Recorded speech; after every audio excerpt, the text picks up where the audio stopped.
আজ কিন্তু একটা লোভনীয় রেসিপি আমি নিয়ে এসেছি, পুর ভরা লঙ্কা। দেখুন, আমি মোটা যে কাঁচা লঙ্কাগুলো হয়, লঙ্কাগুলোর ভেতরে পুর ভরে ভাজবো। গরম গরম সন্ধেবেলা ভেজে মুড়ি দিয়ে খেতে তো ভীষণই ভালো লাগে। তাছাড়া ভাতের সাথেও ডাল দিয়ে ভাত মেখে খেতে এই লঙ্কা দিয়ে মন্দ লাগে না। দেখুন কিরকম ভাবে তৈরি করি। আজ আমার রান্নাঘরে তৈরি হবে পুর ভরা লঙ্কার পকোড়া। আমি তার জন্য বড় বড় লঙ্কা কিনে নিয়ে এসেছি। ছুরি দিয়ে গাঁটা চিড়ে আমি সমস্ত বীজ বের করে নিয়েছি। এছাড়া লাগছে আলু গ্রেট করা। মশলা দিয়ে একটা পুর তৈরি করব। পেঁয়াজ কুচি লাগবে আলুর পুরটা তৈরি করতে। অল্প একটু কাঁচা লঙ্কা লাগবে, একটু আমচুর পাউডার লাগবে। এই পাউডারটা একটু টক স্বাদ আনবে। হলুদ দেব, একটু নুন দেব। ব্যাটারটা তৈরি করব বেসন দিয়ে। এই বেসনটার মধ্যে আমি নুন দেব একটু, আর একটু জোয়ান দেওয়ার চেষ্টা করব। আর সমস্ত পকোড়াগুলো ভাজবো আমি এই সাদা তেলে। আমি একটু পেঁয়াজ দিলাম তেলটাতে, তারপরে একটু আলু গ্রেট করা ছিল সেটা দিলাম, দিয়ে আমি একটা পুর তৈরি করব।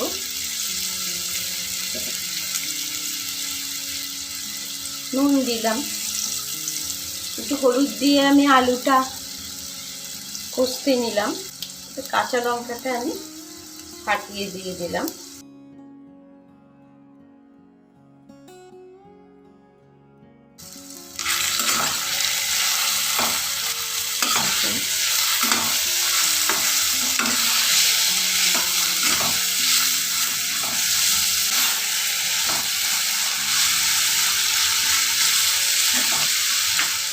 আমি লঙ্কাগুলোর মধ্যে এখন এইভাবে পুরগুলো ভরে দেব।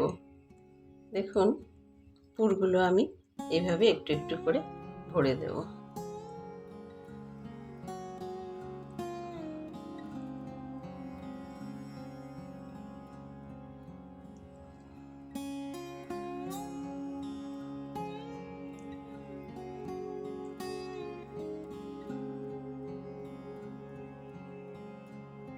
দেখুন, আমি আরো একটা দেখাচ্ছি।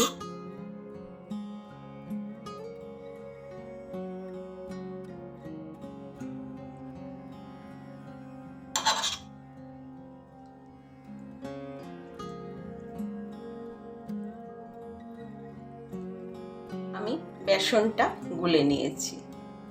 এভাবে আমি প্রতিটা লঙ্কাকে এইভাবে বেসনের মধ্যে গড়িয়ে নিয়ে আমি তেলে ছেড়ে দেব।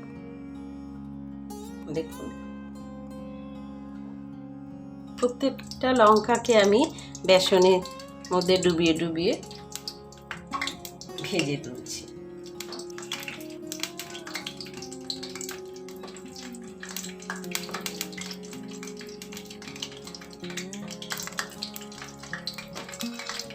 প্রত্যেকটা লঙ্কা বেসনে চুবিয়ে ভেজে তুলছি। আপনারা সাথে থাকুন, দেখুন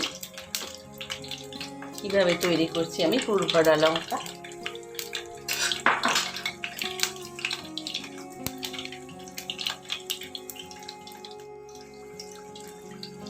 আমি এগুলোকে একটু এপিট ওপিট করে ভেজে নিলাম। একটু সময় দিয়ে স্লোতে গ্যাসটা রেখে একটু ভাজলাম, কারণ দেখুন ভেতরে একটা মোটা কাঁচা লঙ্কা রয়েছে, সেটা তো সেদ্ধ হতে হবে। সেই জন্য আমি একটু অল্প সিম আছেই বলতে পারেন, আমি ভেজে নিলাম এটা। দেখুন, আমার মনে হয় হয়ে গিয়েছে। আমি অনেকক্ষণ ধরে ভেজে নিলাম এটা। দেখুন,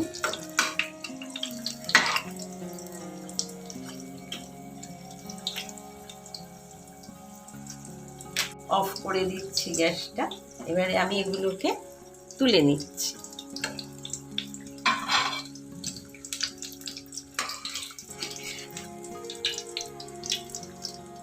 দেখুন, আমার দু পিঠি হয়ে গিয়েছে ভাজা। আমি তুলে নিচ্ছি এগুলোকে।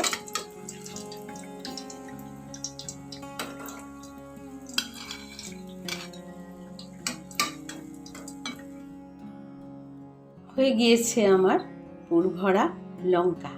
দেখুন আপনারা সন্ধেবেলা এক বাটি মুড়ি দিয়ে খাবেন, ভীষণ ভালো লাগবে খেতে। ডাল দিয়ে ভাত মেখে তার সাথেও খেতে খুবই ভালো লাগবে। ভালো লেগেছে তো আমার রেসিপিটা? যদি ভালো লাগে আমাকে কমেন্টে জানান কেমন লাগলো। আমার চ্যানেলটা একটু সাবস্ক্রাইব করে দিলে আমি বুঝবো আপনারা আমার রান্না পছন্দ করছেন। তাহলে আমিও উৎসাহিত হব নানা রকম রান্না আপনাদের সামনে আনতে।